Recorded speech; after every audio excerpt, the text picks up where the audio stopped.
The heavy file slammed onto my desk like a gavel sentencing me to freedom. Rain hammered against the glass walls of Sterling Logistics, but it couldn't drown out my father's voice. "You are fired, loser," Brandon screamed, his face turning violent purple. "You sit on that computer all day while the warehouse burns. You are lazy, Alyssa. You are a cancer to this legacy." From the corner, my sister Isabella simply smirked. They thought they were cutting out the rot. They didn't realize they were unplugging the life support. Drop a comment and let me know where you're listening from and what time it is for you right now.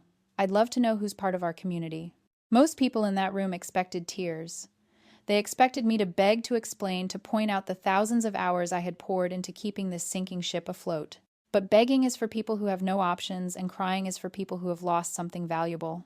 I looked at Brandon, my father technically, though he hadn't earned that title in decades, and felt a terrifying sense of calm wash over me. It was the quiet sovereignty of someone who knows exactly where the bodies are buried, because she dug the graves herself. I offered no words. I simply stood up. The leather chair didn't even squeak. I had oiled it last week, just like I greased every other friction point in this company. I reached behind my monitor and located the single, encrypted external hard drive connected to the main server. The click of the cable releasing sounded like a gunshot in the silent office. Isabella rolled her eyes, sipping her latte, thinking I was packing up personal photos or music files. She didn't realize I was unplugging the brain of the entire operation. I slid my security badge across the mahogany desk. It stopped exactly at the edge, teetering there, much like the company's solvency. "Thank you for the opportunity," I said. My voice was flat, devoid of sarcasm, devoid of warmth. It was the voice of an auditor closing a file. I walked out of the glass office, past the rows of empty cubicles, and pushed through the heavy front doors into the Seattle rain. The cold water hit my face, and for the first time in 3 years, I breathed. 20 minutes later, I was inside my loft in Pioneer Square. The space was the antithesis of Sterling Logistics. It was cool, silent, and ruthlessly organized. Monitors lined the far wall, glowing with real-time data streams. I tossed the wet badge into the trash and plugged the hard drive into my personal server. On the screen, the truth illuminated the room in soft blue light. This was what they called laziness. For 3 years, while Brandon screamed at warehouse managers and Isabella played executive on Instagram, I had been coding. They saw me staring at screens and assumed I was disengaged. They didn't understand that I wasn't working in the business. I was designing the architecture that ran the business. I opened the terminal and typed in a single command: access revoked. I hadn't stolen anything. The code, the routing algorithms, the inventory prediction models, they were all my personal intellectual property licensed to Sterling Logistics on a month-to-month basis for the price of $0. I had effectively been donating a Ferrari to a family that complained about the color while driving it. Today, I simply took the keys back.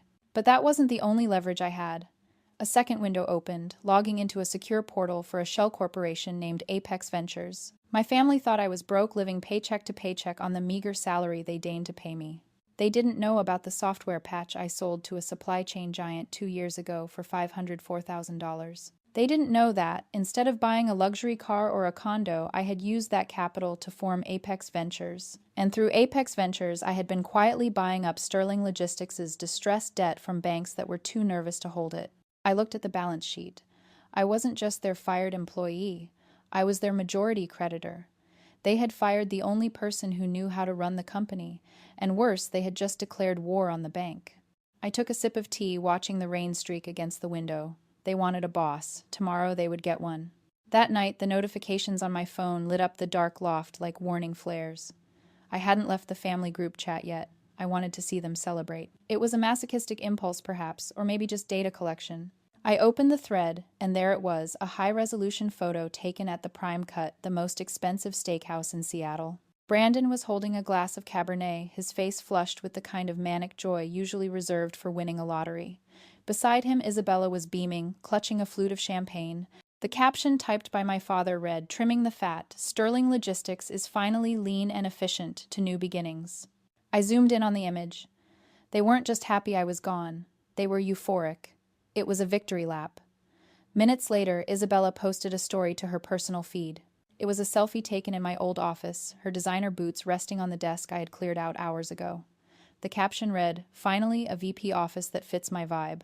No more gloomy energy in here." I stared at the screen, and for a moment the old hurt tried to surface, the stinging rejection of a child who just wanted to be useful. But I crushed it instantly under the weight of cold analysis. This wasn't about business performance. It never had been. If it were about performance, they would have fired Isabella 3 years ago when she accidentally ordered 40,000 units of the wrong inventory because she didn't like reading spreadsheets. No, this was structural. This was the golden child syndrome in its purest, most toxic form. Brandon didn't fire me because I was bad at my job. He fired me because my competence was an insult to his ego. For a narcissist like my father to feel powerful, he needed a contrast. He needed a scapegoat to carry the burden of failure, so that he and Isabella could shine in the reflection of their own delusion. I was the designated loser. My silence was necessary for their noise to sound important. By firing me, he wasn't trimming fat. He was trying to purge the only person who reminded him that he didn't actually know how to run his own company. My phone buzzed again. A direct text from my mother, Erin. "We did this for your own good, Alyssa. You've been drifting for too long, relying on family handouts. You need to learn the value of hard work and struggle. Please don't come to Sunday brunch until you have a real job and can pay for your own meal." I read the message twice. Relying on handouts. The irony was so sharp it almost drew blood. I had secretly covered the last 3 payroll cycles with personal loans funneled through Apex Ventures because Erin had drained the operating account to renovate her kitchen. They thought I was a leech because I never corrected them. I had let them believe the lie because I thought protecting them was my duty. But duties are part of a contract, and they had just breached it. I didn't reply. I didn't defend myself. Defending yourself to people committed to misunderstanding you is a waste of energy. I simply took a screenshot of the texts and added them to a folder labeled evidence. Then I set my phone to do not disturb. They were toasting to their efficiency, drinking vintage wine paid for with credit I had secured for them. They had no idea that the efficiency they were celebrating was a ghost I had already exorcised from the machine. They were feasting on the deck of a ship that had already lost its engine. I closed my eyes and went to sleep, knowing that tomorrow the hangover would be catastrophic. The next morning, the sun didn't rise for Sterling Logistics. The rain was still falling, but inside the office, a different kind of storm had broken. I watched it unfold remotely from my monitors like a general observing a battlefield from a satellite. By 8 a.m., the first frantic calls started hitting the main switchboard. I had access to the VoIP logs, so I could see the volume spiking red bars climbing higher and higher on my screen. The automated routing system I had built, the one that seamlessly directed calls to the right department based on client priority and issue type, was offline. Now every single call was dumping into the general queue. The receptionists were drowning. But that was just the noise. The real catastrophe was happening in the warehouse. Brandon called me at 9:15 a.m. I let it ring. He called again at 9:16, 9:18, and 9:20. Finally, I picked up, putting the phone on speaker while I made coffee. "What did you do?" he screamed. There was no hello, no preamble, just raw panic disguised as rage. "The trucks aren't moving. The drivers are sitting at the docks because the manifests won't print. We have $50,000 of perishable inventory spoiling on the loading dock right now." "I didn't do anything, Brandon," I said, my voice calm, contrasting sharply with his hysteria. "I was fired yesterday. Remember?" "Don't play games with me. You deleted the system. The computers are locked out. It says, license expired. Fix it now." "I didn't delete the system," I explained, as if talking to a child who had broken a toy. "I revoked the access license. That software, the routing algorithms, the inventory management, the automated manifesting that wasn't company property. I wrote it. On my own time, on my own equipment. It belongs to me. I was letting you use it for free." "That's a lie. You wrote it while you were working for me." "Check your employment contract," I said, taking a sip of coffee. "The one you made me sign to limit your liability. It specifically states that any intellectual property created outside of assigned duties belongs to the employee. My assigned duties were operations manager, scheduling shifts, and ordering supplies. Coding enterprise-level software was never in my job description. You made very sure of that when you refused to give me a CTO title." There was silence on the line, heavy and suffocating. This was the efficiency paradox in real time. For years, Brandon had walked past my desk, seen me typing lines of code, and assumed I was wasting time. He saw stillness and thought it was laziness. He didn't understand that in the modern world, the most powerful work is often invisible. He valued motion, people running around, shouting, sweating. He thought that was productivity. Now he was getting exactly what he wanted. Everyone was running around, shouting and sweating, and nothing was getting done. "You are holding this company hostage," he hissed. "No," I corrected. "I'm just no longer subsidizing your incompetence. You wanted to trim the fat, you just lost the muscle." "I will sue you," he shouted, his voice cracking. "I will sue you for every penny you have. I will bury you in legal fees until you are begging on the street. You are cut off, Alyssa. You hear me. No trust fund, no family support, nothing. You are dead to us." "Okay," I said. "Good luck with the trucks." I hung up. My heart was racing, but not from fear. It was adrenaline. He had played his card, the threat of legal destruction.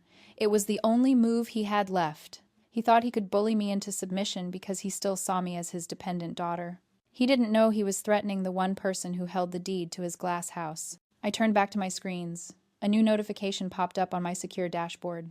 It was an automated alert from the banking system monitoring Sterling Logistics accounts. Alert: missed payment. Vendor Apex Ventures. Amount $12,000. Status default. They were so focused on the chaos in the warehouse that they had forgotten to pay the shadow bank that kept them solvent. Brandon had just handed me the weapon I needed. He threatened to sue me. Fine. I would do something much worse. I would foreclose on him. I picked up my phone and dialed my lawyer. "It's time," I said. "Execute the debt-to-equity swap and initiate the forensic audit. I want to see every single transaction from the last 5 years." The game was over. The war had just begun. The default notification on my screen wasn't just a red pixel. It was a green light. Brandon had threatened to bury me in legal fees, to starve me out, to cut me off from a family trust that had been empty for a decade.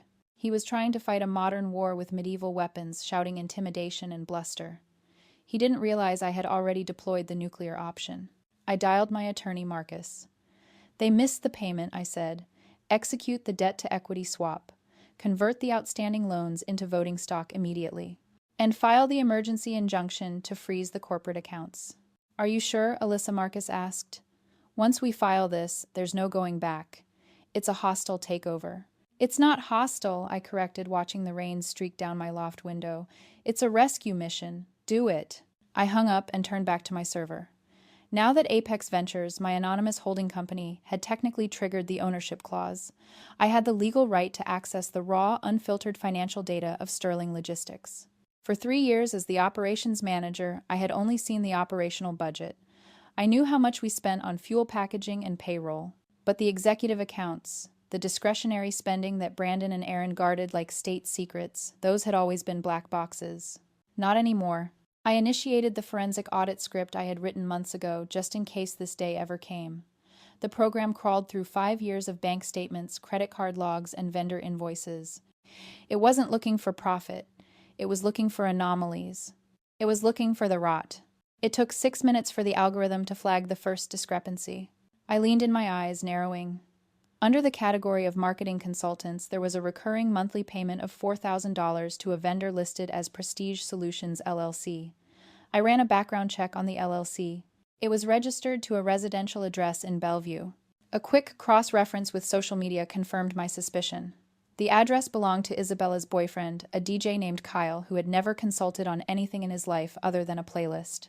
$144,000 over 3 years. My sister, the VP of marketing, had been funneling company cash directly into her boyfriend's pocket, while I was negotiating $5 discounts on shipping tape to keep us in the black. But that was just the appetizer. The algorithm pinged again, this time flashing red. Vendor Global Strategy Group. Total payments, $82,000. I clicked on the invoice details. They were vague: strategic planning, executive coaching. I traced the routing number. It didn't go to a consulting firm. It went to an offshore holding account, commonly used by online gambling platforms. My breath hitched. Brandon wasn't just incompetent. He wasn't just bad with money. He was an embezzler. He had been draining the company's liquidity to feed a gambling addiction, hiding it under the guise of executive strategy, and then screaming at me about warehouse efficiency to cover the shortfall. The rage that hit me then wasn't hot. It was absolute zero. It froze my blood. All those times he lectured me about laziness. All those times Aaron told me I needed to learn the value of $1. All those times I ate ramen so I could loan them money through Apex Ventures to make payroll. I wasn't saving the family business. I was subsidizing a crime scene. They weren't just my family anymore. They were liabilities. And in business, you don't argue with liabilities. You liquidate them. I stood up and walked to my closet. I pushed aside the hoodies and jeans. I usually wore the tech support girl uniform they despised. In the back, protected by plastic, was a suit I had bought 3 years ago. It was charcoal gray, tailored to the millimeter sharp enough to cut glass. I hadn't worn it because I didn't want to intimidate them. I wanted to fit in. I pulled the suit out. I wasn't dressing for a family reunion. I was dressing for an execution. The boardroom at Sterling Logistics smelled of stale coffee and fear. Brandon, Aaron, and Isabella were seated around the mahogany table, looking like prisoners awaiting sentencing. They were sweating. The rain outside had turned into a deluge, mirroring the chaos engulfing their lives. "Who is this Apex Ventures person?" Brandon demanded, his voice shaky. "Why are they calling an emergency meeting? We missed one payment." "Just one. I can explain it to them." "Maybe it's a lawyer," Isabella suggested, nervously checking her phone. "Maybe they just want to restructure." "We are not restructuring," Brandon shouted, slamming his fist on the table. "I am the CEO. I will not let some vulture capitalist waltz in here and dictate terms to me." The double doors swung open. I walked in. The silence that followed wasn't just quiet. It was a vacuum. I wasn't wearing my company fleece. I was wearing the charcoal suit, my hair pulled back in a severe sleek bun. I carried nothing but a slim tablet. Brandon blinked his confusion, morphing into that familiar dismissive anger. "Alyssa, what the hell are you doing here? I told you you are fired. You are trespassing. Get out before I call security." I didn't stop walking. I moved to the head of the table, his chair, and pulled it out. The sound of the legs scraping against the floor was the only noise in the room.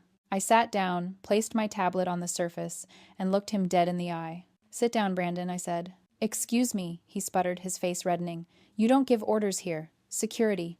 "Security works for the owner," I interrupted, my voice ice cold. "And as of 9 a.m. this morning, Apex Ventures exercised its contractual right to convert outstanding debt into equity. Apex now owns 51% of Sterling Logistics." "So what?" Isabella scoffed. "You work for Apex now, got a job as their secretary." I tapped the tablet. The projection screen behind me flared to life. It displayed the incorporation documents of Apex Ventures. "Sole proprietor, Alyssa Sterling." "I am Apex Ventures," I said. The air left the room. Erin gasped, her hand flying to her mouth. Isabella choked on her water. Brandon stood frozen, his eyes darting between me and the screen as if trying to find the glitch. That's impossible," he whispered. "You're broke. We pay you peanuts." "You paid me peanuts," I corrected. "The market paid me $504,000 for a logistics patch I wrote 2 years ago. I used that money to buy your debt. I have been keeping this company alive for 3 years, Brandon. Me, the lazy daughter. You tricked us," he stammered. "This is fraud." "It's capitalism," I countered. But speaking of fraud, I swiped the tablet. The screen changed. It now displayed a spreadsheet with highlighted rows. Prestige Solutions LLC, Global Strategy Group, $144,000 to Isabella's boyfriend for consulting. I read aloud. $82,000 to an offshore gambling site. Isabella turned white. Brandon slumped into his chair, looking suddenly small and frail. "This is embezzlement," I stated, my voice echoing in the silent room. "It is corporate theft, and as the majority shareholder, I have a fiduciary duty to report this to the authorities." "Alyssa, please," Erin begged, finding her voice. "We're family.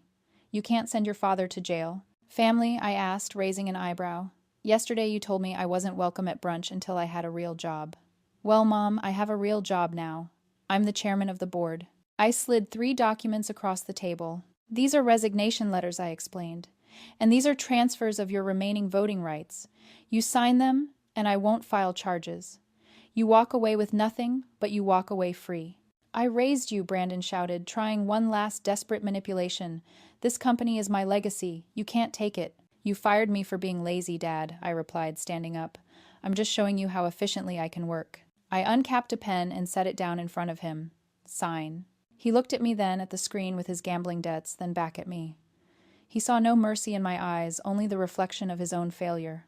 With a shaking hand, he picked up the pen. 20 minutes later, I walked out of the building. The rain had stopped.